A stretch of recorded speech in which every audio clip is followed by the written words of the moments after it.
We love to simplify nutrition. Calories in, calories out, protein is protein. But just like money, not all grams are created equal. A crisp $100 bill and a bag of loose pennies technically have the same value, but one is a lot more practical. Protein is the same way. A gram from Greek yogurt isn't the same as a gram from lentils because your body processes, absorbs, and uses these proteins differently. Some proteins digest fast, others slow. Some turn on muscle growth with surgical precision, while others fizzle out. Some keep you full for hours, others have you prowling the pantry 30 minutes later. That's why today we're staging a showdown: dairy versus plant-based protein. On Team Dairy, we've got whey, casein, Greek yogurt, and cottage cheese, basically the Marvel Avengers of the protein world. Team Plant, on the other hand, fields soy, peas, rice, hemp, beans, lentils, quinoa. A scrappy but diverse lineup. The question isn't whether plants have protein. They do. It's how those proteins actually perform compared to dairy. We'll break it down in 3 rounds: digestion and absorption, muscle growth and performance, and satiety and appetite control. Along the way, we'll pull in a bit of science, a touch of history, and some practical tips you can use the next time you're choosing between yogurt and tofu. So before we let our contestants swing, we need to talk about what actually makes a protein good. Proteins are built from amino acids. Think of them as Lego blocks that assemble into every structure in your body, from muscle fibers to enzymes. Out of the 20 amino acids, 9 are considered essential because you can't make them yourself. If a protein source has all 9 in the right amounts, it's called a complete protein. If it's missing one, it's incomplete, like trying to build a Lego spaceship without the cockpit piece. This is where dairy proteins shine. Milk protein, which is naturally a mix of whey and casein, has all 9 essentials in generous amounts. It's particularly rich in leucine, the amino acid that acts like the foreman yelling, "Let's build muscle," to all your cells. In fact, nutrition scientists often use milk protein as the benchmark when they test protein quality. On the PDCAAS scale, which scores protein quality based on digestibility and amino acid content, dairy proteins land a perfect 1. Their true score is even higher, but the system caps out at 1. Most plant proteins do not hit that mark. Soy isolate gets close, and quinoa technically qualifies as complete, but many others like wheat protein or pea protein are low in one amino acid or another. That doesn't mean plants are useless, that is far from it, but it does mean you have to be very strategic. Pair rice with beans, and suddenly the missing pieces are covered. Eat soy or fortified pea blends, and you can easily hit your amino acid targets. But while plants require a bit of combining and some math, dairy is a plug and play, a one-stop amino acid shop. Milk has been fueling humans for millennia. Archaeologists can even trace the genetic adaptation that allowed some populations to digest lactose in adulthood to around 7,000 years ago, a sign how central dairy became to survival. And long before protein powders lined the supplement store shelves, Hippocrates himself was prescribing whey to patients in ancient Greece. By the 18th century, Europe had whey houses,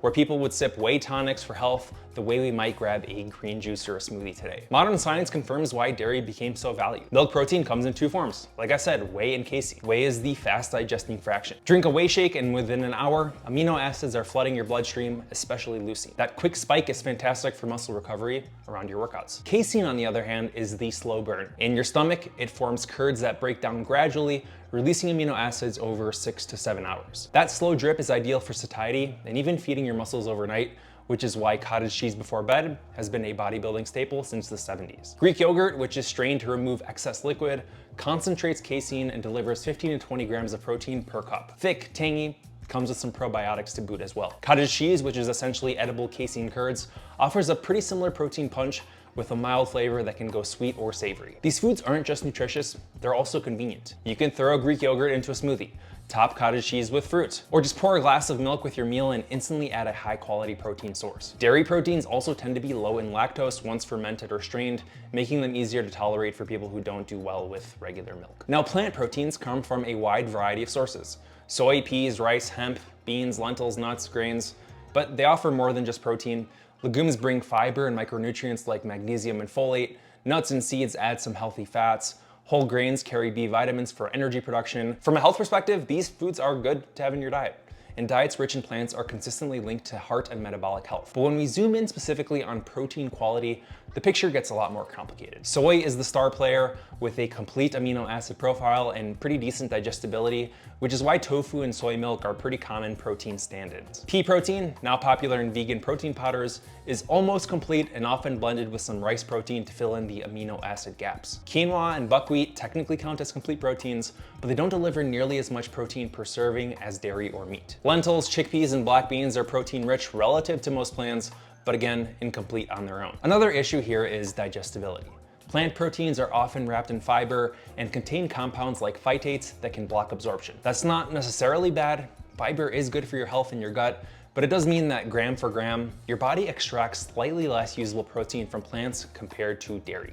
Cooking, fermenting, and processing into isolates improve this. Soy isolate, for instance, pretty highly digestible. But in general, to get the same effective amino acid intake, you often need to eat more total plant protein than dairy. That's why studies often find that vegans and vegetarians may need about 20 to 30% more protein overall to match the same muscle outcomes as omnivores. Now let's talk about digestion rates. Digestion speed matters. After exercise, you want amino acids quickly to repair and build muscle. When you're going to bed, you may want something that digests slowly to provide a steady supply overnight. Dairy offers both. Whey floods the system quickly, while casein trickles in slowly. Milk itself contains both, giving you a built-in time-release formula. Plant proteins tend to fall somewhere in between. Soy protein isolate is relatively fast, not as quick as whey, but quicker than whole foods. Pea protein behaves pretty similarly.